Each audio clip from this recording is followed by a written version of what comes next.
The Jerusalem Channel is made possible by viewer support. Thanks for watching. What do all these prominent Bible-believing Christians have in common? Sir Isaac Newton, the 18th century revivalist Jonathan Edwards, the humanitarian politician William Wilberforce, the Prince of Preachers Charles Spurgeon, Victorian England's Lord Shaftesbury, Lord Arthur Balfour, and Dr. Martin Luther King Jr. Well, they all supported the idea of the Jewish people re-establishing the nation of Israel. I want to look at the extraordinary influence 3 other Christians had in helping to fulfill the founding of this Jewish homeland.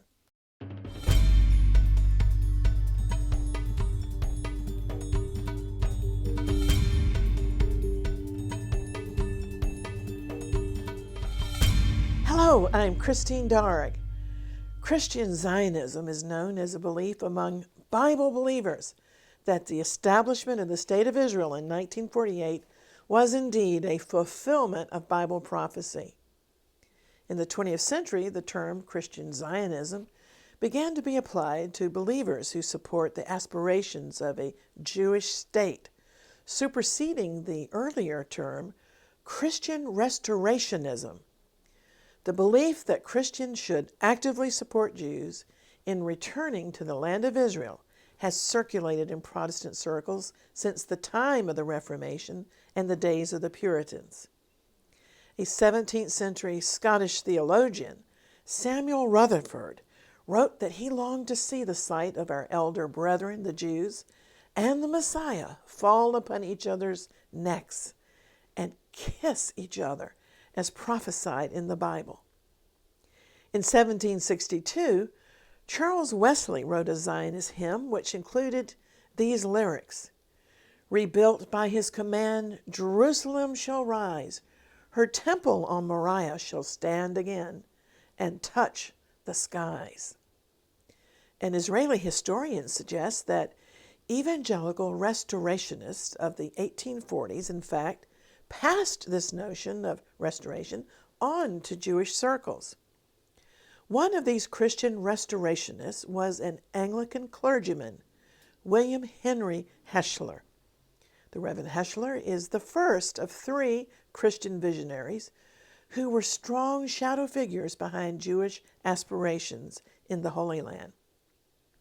Like many Britons who distinguished themselves in history, Hechler was born in India. He had a German father and an English mother who were sent to India by the Church Missionary Society. Hechler's binational education was instrumental to his close friendship with the visionary behind the State of Israel, Theodor Herzl. For a person born in the 19th century, Hechler was truly a global personality.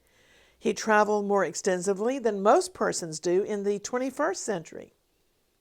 Over his lifetime, he became proficient in many languages and was profoundly influenced by his father's evangelical understanding of the Bible and friendship to the Jewish people. William Hechler developed his own theories and timelines for the second coming of Jesus. And with his combined German and British heritage, he could easily cross cultures. Hechler enlisted in the German army during the Franco-Prussian War of 1870, and he served as a clergyman and medical aide. After a season as a missionary in Africa, Hechler was hired to tutor the children of the Grand Duke of Baden. It was through this connection that he developed a relationship with the German Emperor, Kaiser Wilhelm II. Hechler always expounded on restorationist theology to anybody who would listen to him. Later, while traveling through Russia, Hechler was shocked and revolted by the violent pogroms against the Jews. It was in Odessa that he met with Leon Pinkscher, the founder of the Lovers of Zion movement in Russia. Hechler deeply believed that the duty of every Christian is to love and reverence the Jews to whom we are indebted for the Scriptures and the Savior. He believed the Bible doesn't teach that conversion of the Jews was a precondition for their return to the Holy Land. He saw that the Bible clearly teaches that the Jewish people will receive the Lord only after they are settled once again in their ancient land. Well, we all have dreams, don't we? And sometimes God in His sovereignty frustrates our dreams for the bigger plan.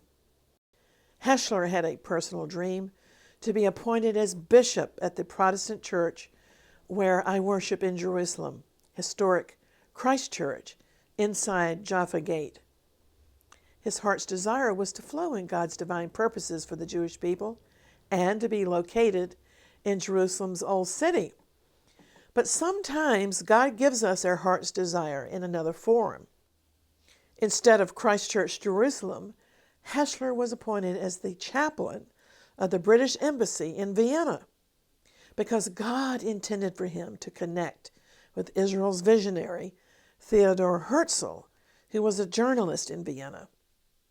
As chaplain of the British Embassy, Hechler was a colorful character. He was forever dreaming of Zion, collecting Bibles and ancient maps of the Middle East. He wrote Zionist hymns and constructed a scale model of the Jewish temple. In his timelines for the second coming of Jesus, Hechler predicted that a major event would occur around 1898 that would lead to the restoration of the Jews. In a market in Vienna in 1896, Hechler came across a new book entitled The Jewish State by Theodor Herzl. And indeed, that book and their meeting were of great prophetic significance. Herzl recorded this significant conversation in his diary, and I'm going to quote it. Herzl wrote, "The Reverend William Hechler, chaplain to the British Embassy in Vienna, called on me today, a likable, sensible man with the long gray beard of a prophet. He waxed enthusiastic over my solution for the Jewish people. He too regards my movement as a prophetic crisis, one he foretold 2 years ago, for he had calculated in accordance with a prophecy dating from the reign of Omar. Omar was one of the most powerful Muslim rulers in history who lived in the year 637. That after 42 prophetical months, that is 1,260 years, Palestine would be restored to the Jews. This would make it 1897 to 1898. When he read my book, he immediately hurried to the British ambassador in Vienna and announced, 'The foreordained movement is here.' Hechler declared Herzl's movement to be a biblical one. And Hechler announced ceremoniously, triumphantly to Herzl, 'We have prepared the ground for you.' And he showed Herzl where the new temple must be located. Hechler sang for Herzl a Zionist hymn of his own composition. Well, it was rather bemusing, yet irresistible to the pragmatic Jewish journalist, and a deep friendship and camaraderie was forged. Herzl desperately needed international legitimacy for his cause. Access to the German royal family could achieve that.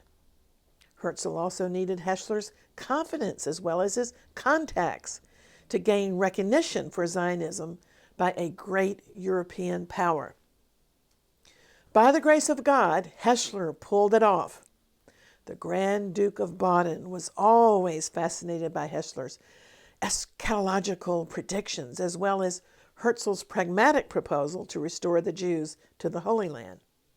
The Grand Duke became a lifelong advocate of Herzl and the Zionist cause, and he used his relationship with his nephew, Kaiser Wilhelm II, to support Herzl and Zionism. In 1898, the German Kaiser made a state visit to Jerusalem. It was there that Wilhelm stopped to confer with Herzl about the Zionist vision. It was the first public acknowledgement by a major European power of Herzl and the World Zionist movement. As a result, The movement continued to evolve and grow. Hechler also worked tirelessly to introduce Herzl to the Christian world, speaking at every opportunity or writing to every interested clergyman.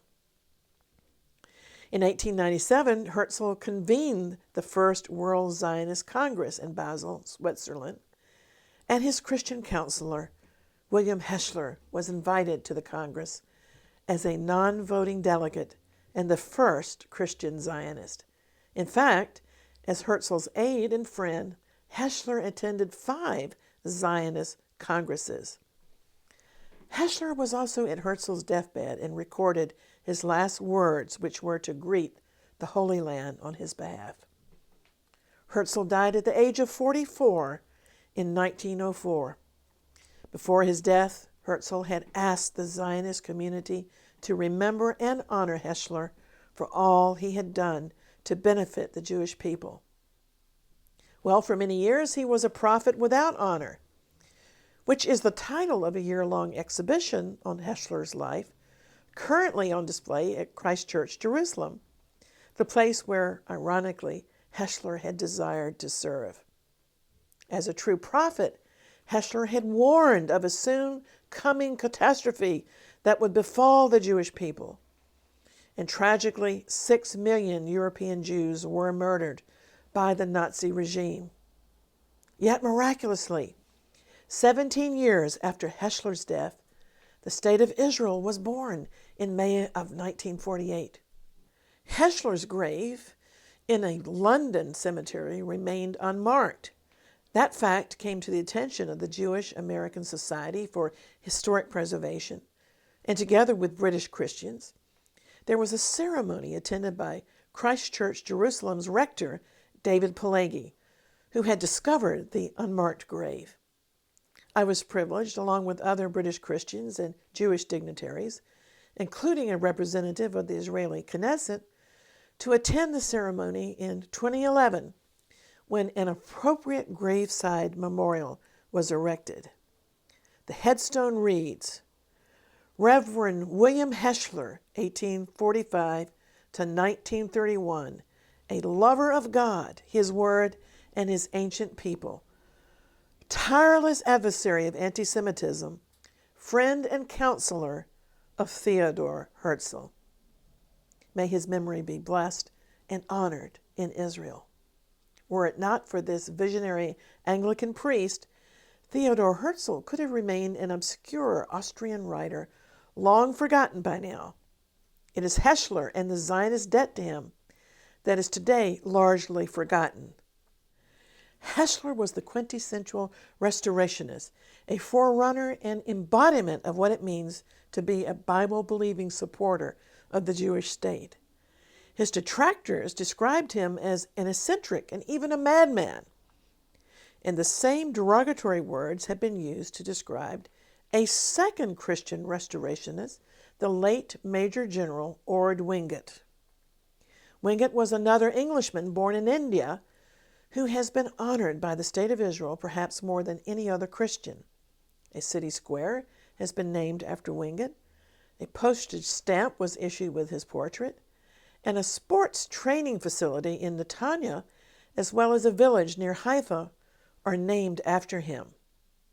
The Israelis called Orde Wingate Ha-Yedid, the friend. Israeli historian Michael Oren wrote that Wingate was the father of modern guerrilla warfare. He was, as Oren put it, heroic, a larger-than-life figure to whom the Jewish people owed a deep and enduring debt. The governor of Malta, Sir William Dobbie, was his uncle, and his cousin, another Christian Zionist, Colonel Orde Dobbie, was a prayer leader when we first lived in Jerusalem and attended Christ Church.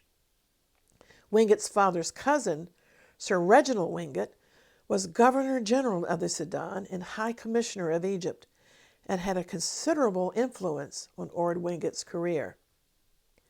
Born in 1903, Wingate entered the British Army, and after fighting experience in the deserts of North Africa, he was considerably toughened for his assignment in the Holy Land as an intelligence officer.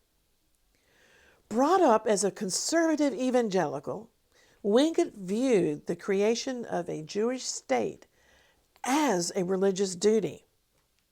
By then, he was already an exponent of unconventional military thinking and the value of surprise tactics. This Bible was Wingate's fighting manual, and his principles and doctrine were stitched into the very fabric of Israel's army. In the book, The Lion's Gate by Stephen Pressfield, Israeli General Moshe Dayan is quoted as saying that Orde Wingate was one of the most influential men in his life. When Wingate visited Dayan's family home, they would talk late into the night. Wingate mentored Jewish soldiers to outthink and outfight the Arab guerrillas. Dayan said that Wingate fell in love with us, and we fell in love with him. In fact, Dayan once said, "I'm given far too much credit for founding the fighting ethos of the IDF. This spirit began with Wingate." Inspired by the nighttime exploits of Gideon in the Book of Judges, Wingate proposed the creation of special night squads using British officers and Jews to fight the Arabs. Wingate won over the Jewish agency and the leadership of the pre-state Jewish paramilitary organization called the Haganah, meaning the defense, to pay salaries and other costs of the defense personnel. Wingate personally trained, commanded, and accompanied the special night squads. During reconnaissance in Arab camps, he instructed his men to wear sandals purchased from the local markets so their tracks would be indistinguishable. He believed in going on the offense with daring ambushes. Dayan explained, "The doctrine of the day was based on walls and guard towers, but Wingate taught us to go outside the wire, to befriend the night, to move fast and strike in ways and in hours and from directions that the enemy least expected." Well, as a conservative Christian, Wingate's thinking was colored by his upbringing in the Plymouth Brethren, a denomination sometimes referred to as Old Testament Christians. Dayan claimed that Wingate knew the books of Moses better than any Talmudic scholar, and he believed in them, Dayan said, more passionately. And because Wingate knew the Bible, he loved not just the land of Israel, but he loved the idea that contemporary Jews could recreate the Israel of the Bible. And this became his passion. Dayan testified, his vision for this land was identical to ours. Well, the biblical judge Gideon was Wingate's mentor right from the pages of the Bible. And because Wingate identified with Gideon, he naturally felt at home at Kibbutz Ein Harod, where Gideon had fought in biblical times and where Gideon's men had stopped to drink at the spring of Harod, Gideon's spring. Wingate always returned to Kibbutz Ein Harod and used it as a military base because he felt the spirit of Gideon there. Copying Gideon, Wingate advocated fighting at night, using stealth, surprise, taking the battle to the enemy with unconventional tactics, timing, and weaponry. So we mustn't forget that his attitudes toward Zionism were heavily influenced by his Plymouth Brethren background and belief in certain end-time doctrines. And because of this, just like today in many cases, Wingate suffered injustice due to political correctness. During his leave in Britain, he spoke publicly in favor of a Jewish state, and this caused his superiors in the British Mandate of Palestine to remove him from his command, despite the fact that he had received a Distinguished Service Order for his campaigns. So in May of 1939, Wingate was transferred to Britain, yet he remained a hero of the Jewish community in the Holy Land, and he was loved by legendary leaders who had trained under him. Moshe Dayan claimed that Wingate taught us everything we know. At the outbreak of World War II, Wingate was the commander of an anti-aircraft unit in Britain, and he continued to make proposals for the creation of a Jewish army in the Holy Land. Then, in Ethiopia, he commanded troops in service of Haile Selassie, the Emperor of Ethiopia. Still influenced by the biblical judge Gideon, Wingate created the Gideon Force, a special operations executive force composed of British, Sudanese, and Ethiopian soldiers. The Gideon Force was so named because the Gideon of the Bible had defeated a large enemy army with a tiny band of only 300 warriors.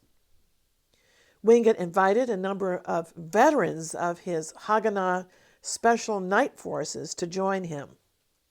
And with the blessing of Haile Selassie, the group began to operate under Wingate's command in 1941. His brilliant campaign of courage played a notable part in the defeat of the Italians and the restoration of the emperor's throne. As leader of the British Indian fighters, known as the Chindits, during the Burma campaign of World War II, Wingate led an heroic brigade of guerrilla warfare using tactics of deep jungle penetration that went far behind Japanese lines. But tragically, he was killed in an air crash while fighting the Japanese when he was only 41 years old. In recent years, there have been attempts to besmirch Wingate's reputation because of his biblical loyalty to the Jews, and some even believe his death was no accident. Winston Churchill eulogized Wingate in Parliament as one of the most brilliant and courageous figures of the Second World War, a man of genius who might well have become, Churchill said, also a man of destiny. That is, we may speculate, if he had lived longer to fight with the Israelis in the new Jewish state. Because Wingate never lost a war. And he still had cherished a dream of leading the fight to establish an independent Jewish state in the land of Israel. Events could have been easier for the fledgling Jewish state had Wingate lived. May his memory always be blessed. Now, the third Christian Zionist that I want to mention in today's program is Lieutenant Colonel John Henry Patterson, an Irish-born British officer who has been described as the godfather of the Israel Defense Forces. Patterson was born in 1867 and died in 1947, just 1 year before the establishment of the Jewish state. Patterson is perhaps best known for his book, The Man-Eaters of Tsavo, about his exploits in East Africa, which inspired, by the way, 3 Hollywood movie plots. In the First World War, Patterson was the commander of the Jewish Legion, which was the first Jewish fighting force in nearly 2 millennia. During his time in command of the Jewish Legion of the British Army, Patterson was forced to deal with extensive, ongoing anti-Semitism toward his men from many of his superiors as well as from many of his peers and subordinates. More than once, he threatened to resign his commission to bring the inappropriate treatment of his men under scrutiny. And after 35 years of service, he retired from the British Army in 1920 as a lieutenant colonel, the same rank he held when the war started. It's generally accepted that he essentially sacrificed any opportunity for promotion in his efforts to ensure that his men were treated fairly. His last 2 books are based on his experiences during these times. With the Zionists at Gallipoli was published in 1916, and With the Judeans in the Palestine campaign was published in 1922. After his military career, Patterson continued to support Zionism. He remained a strong advocate of justice for the Jewish people and a promoter of a Jewish army to fight the Nazis and to stop the Holocaust. He was a member of the Emergency Committee to save the Jewish people of Europe. During the Second World War, he energetically continued to work for the establishment of a Jewish state in the Middle East. Patterson was close friends with many Zionist leaders, including the Jewish Legion co-founder Ze'ev Jabotinsky and an Israeli historian, Dr. Ben-Zion Netanyahu, who was the father of Israeli Prime Minister Benjamin Netanyahu. According to the Prime Minister, his elder brother, Jonathan Netanyahu, was named after John Patterson.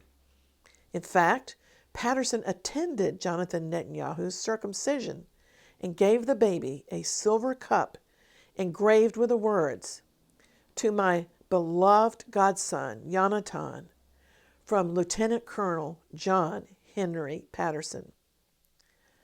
Jonathan Netanyahu became the hero of an elite Israeli commando unit, but was tragically killed in 1976 during Operation Entebbe in Uganda.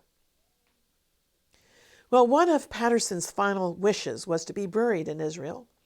In December 2014, with the assistance of the Israeli government and Prime Minister Netanyahu, the remains of Patterson and his wife were reinterred in the Avi Hayal cemetery in Israel, where also some of the men Patterson commanded are buried. Attending the ceremony were Prime Minister Netanyahu, military and cabinet members of the Israeli government, the British and Irish ambassadors, as well as 350 guests and dignitaries. At that ceremony, Netanyahu referred to Patterson as a great friend of our people, a great champion of Zionism, and a great believer in the Jewish state and the Jewish people.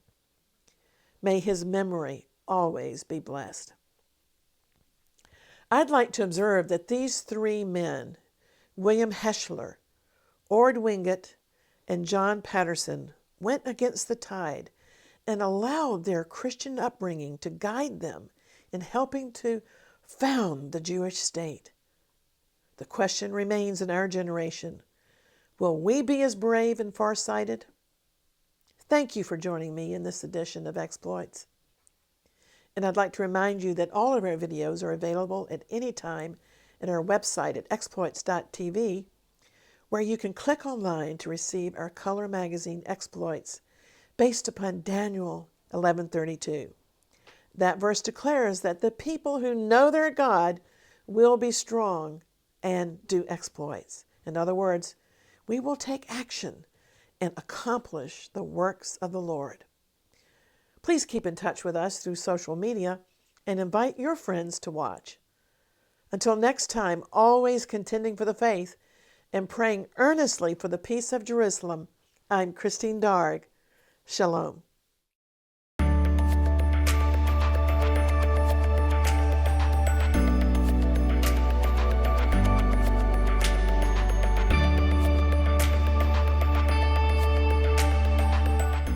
The Apostle Paul gave us the inspiring imagery of running a good race in life, much as these 3,000 participants in the annual Jerusalem Marathon. Lots of things are happening these days in Israel's ancient capital, and we're here with the Jerusalem Channel to keep you informed of the fast-paced events and news through our daily website updates and regular video reports and biblical teachings. To continue this viewer-supported ministry, we need your help. Please become a part of the Jerusalem Channel by donating.